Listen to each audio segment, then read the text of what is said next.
ఆ సందర్భంలో media spokes persons ఎవరైతే ఉంటారో వారు చాలా ప్రధాన భూమికని పోషించవలసి ఉంటుంది. అది రాష్ట్ర స్థాయిలో కావచ్చు, జిల్లా స్థాయిలో కావచ్చు. అనేక అంశాలు ప్రస్తావిస్తూ ప్రజల్ని చైతన్యవంతుల్ని చేస్తూ వారిలో అవగాహన పెంచుతూ మనం అవగాహన పెంచుకుంటూ పార్టీని భుజాన మోస్తూ ముందుకు తీసుకువెళ్ళవలసినటువంటి బాధ్యత మీ అందరి మీద ఉంటుంది. దానికి ఏ రకంగా ముందుకు వెళ్ళాలి అనేటువంటి అంశాలకు సంబంధించి ఢిల్లీలో మీడియాకు సంబంధించినటువంటి ఒక సమావేశం ఏర్పాటు చేసుకోవడం జరిగింది.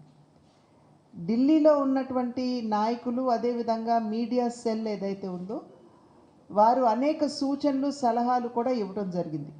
మొన్న నేషనల్ కౌన్సిల్ మీటింగ్ మనకి జరిగినప్పుడు 17-18 జరిగింది. 19-18 అనుకుంటాను ఈ నేషనల్ స్పోక్స్ పర్సన్స్కి సంబంధించినటువంటి ఒక వర్క్షాప్ నిర్వహించడం జరిగింది. దానికి సంబంధించినటువంటి వివరాలు కొద్దిసేపట్లో నాగభూషణం గారు ఆ వివరాలన్నీ కూడా మన ముందు ఉంచుతారు. అయితే ఇవాళ స్పోక్స్ పర్సన్స్గా ఒకటి మన పార్టీ చేసినటువంటి పనులు ఏమిటి? ఇవాళ మనం కేంద్రంలో అధికారంలో ఉన్నాం.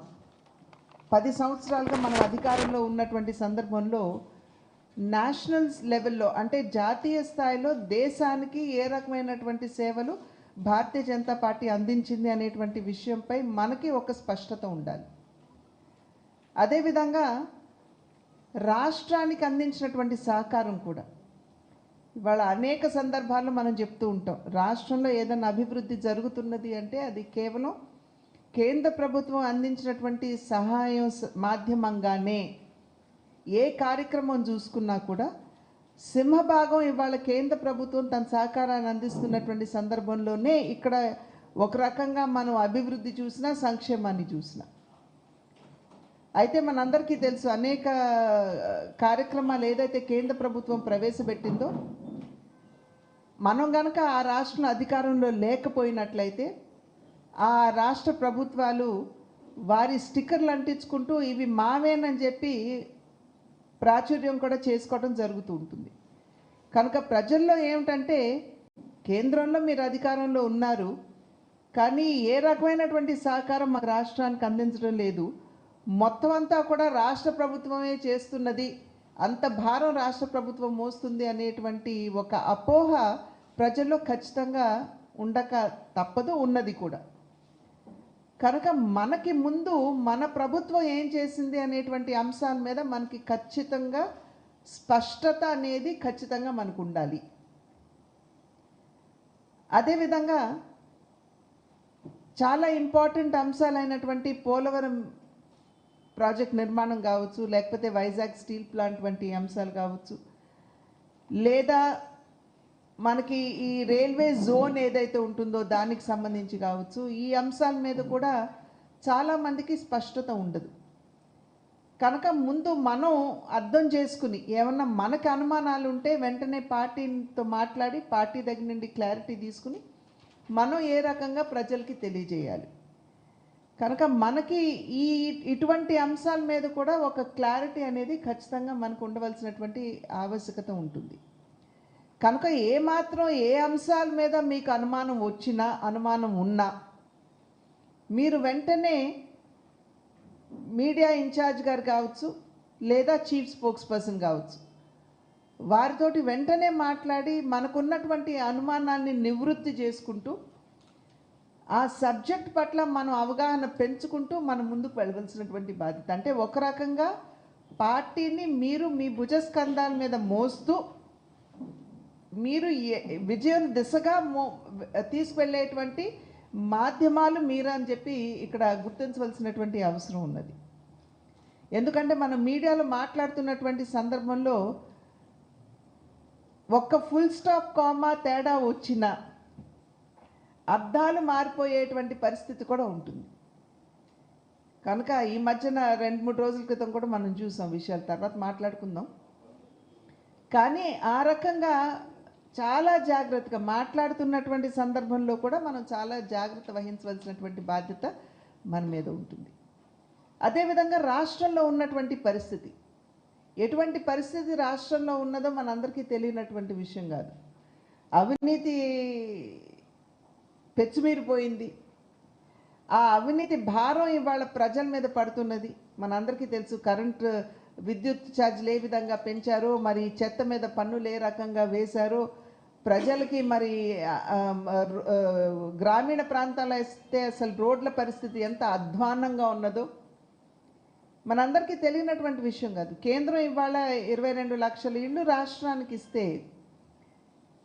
అక్కడ టిడ్కో ఇళ్ళు అంతకుముందు ఉన్నటువంటి ప్రభుత్వం కట్టినటువంటి 3 లక్షల టిడ్కో ఇళ్ళు కూడా పంచలేనటువంటి పరిస్థితిలో ఇవాళ ఈ రాష్ట్ర ప్రభుత్వం ఉంది, ప్రస్తుత అధికారంలో ఉన్నటువంటి వైఎస్ఆర్సీపీ ప్రభుత్వం. నేను నెల్లూరుకి వెళ్తున్నటువంటి ఒక కార్యక్రమానికి వెళుతూ అక్కడ ఇళ్ళు కనపడితే ఆగి దిగి చూస్తే ఫౌండేషన్ కూడా, అంటే పునాది కూడా ఇళ్ళకి లేవు. కింద ఏదో 4 బీముల్లాగా వేశారు సిమెంట్ తోటి, దాని మీద ఇల్లు కట్టేశారు. ఆ కింద చేయి పెడితే ఇటువైపు నుండి అటువైపుకి చేయి కూడా వచ్చేటువంటి మనకు కనపడేటువంటి పరిస్థితి మనం అక్కడ చూసాం. అంటే ఏ రకంగా పేదల జీవితాలతో ఆడుకుంటున్నారో మనం ఇక్కడ గమనించాలి. ప్రతి లబ్ధిదారుడి దగ్గర కూడా దగ్గర 25,000 దగ్గర నుండి 1,00,000 రూపాయల వరకు ప్రభుత్వం తీసుకుంది. ఇంతకు ముందున్న ప్రభుత్వం కావచ్చు, ఇప్పుడున్నటువంటి ప్రభుత్వం కావచ్చు. మరి దాని మీద ఎంత వడ్డీ పెరిగిపోతుంది పేదవాడికి. అది మాత్రమే కాకుండా ఇల్లు లేనటువంటి సందర్భంలో అతను 5,000, 3,000, 2,000, 4,000 అద్దెకి తీసుకుని ఉంటాడు ఇల్లు ఉండటానికి. మరి ఆ అద్దె అంతా కూడా మనం ఒకవేళ సరిచూసినట్లయితే ఎంత భారం ఇవాళ వాడి మీద పడుతుంది, ఇది మనం ప్రశ్నించాలి. అదేవిధంగా శుద్ధమైనటువంటి త్రాగు నీరు ప్రజలకు ఇవ్వాలి అని చెప్పి కేంద్ర ప్రభుత్వం ఆకాంక్షించింది. ఎందుకంటే చాలా వరకు కూడా ఒకవేళ మనకి ఏదైనా అనారోగ్యం వాటిల్లితే అది గాలి మాధ్యమంగా లేదా నీటి మాధ్యమంగా వస్తుంది. కనుక శుద్ధమైనటువంటి త్రాగునీరు ప్రజలకు అందించి వారి ఆరోగ్యాన్ని కాపాడాలి అని జల్ జీవన్ మిషన్ అని చెప్పి చాలా ప్రతిష్టాత్మకంగా కేంద్ర ప్రభుత్వం తీసుకుని వచ్చి వేలాది కోట్ల రూపాయలు రాష్ట్ర ప్రభుత్వానికి ఇస్తే ఎన్ని ఇళ్లకి మీరు కుళాయి కనెక్షన్లు ఇచ్చారు ఇవాళ? ఇది ఖచ్చితంగా మనం వేయవలసినటువంటి ప్రశ్న. ఎందుకంటే పైనుండి కేంద్రం పేదల యొక్క సంక్షేమాన్ని ఆకాంక్షిస్తూ ఇస్తున్నారు. ఇక్కడ మేము సంక్షేమం ప్రజలకు అందిస్తున్నాము అని చెబుతూ వారి జోబు నుండి ఏదో డబ్బు ఖర్చు పెడుతున్నట్టుగా వాళ్ళ ప్రభుత్వం ఇక్కడ మాట్లాడుతుంది. కానీ నిజమైన సంక్షేమం అనేది అందివ్వకుండా ఓటు బ్యాంకును మాత్రమే పదిలపరచుకోవడానికి ఇక్కడ ఏ రకంగా ఉచితాల మాధ్యమంగా ఒక ప్రక్రియ జరుగుతుందో మనం అందరం కూడా ఇక్కడ అర్థం చేసుకోవాల్సినటువంటి అవసరం చాలా ఉన్నది.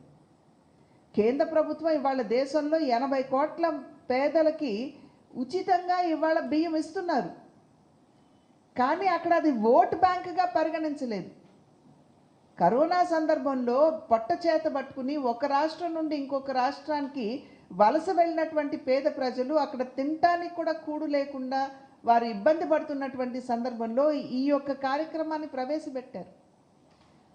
కానీ అది ఓటుగా మారుతుంది అని కాదు, నిజంగా ఆ పేదవాడికి సేవ చేయాలని. ఇవాళ మనకి ఇంకొక 5 సంవత్సరాల కాలం ఈ బియ్యం కూడా పొడిగించడం జరిగింది. గరీబ్ కళ్యాణ్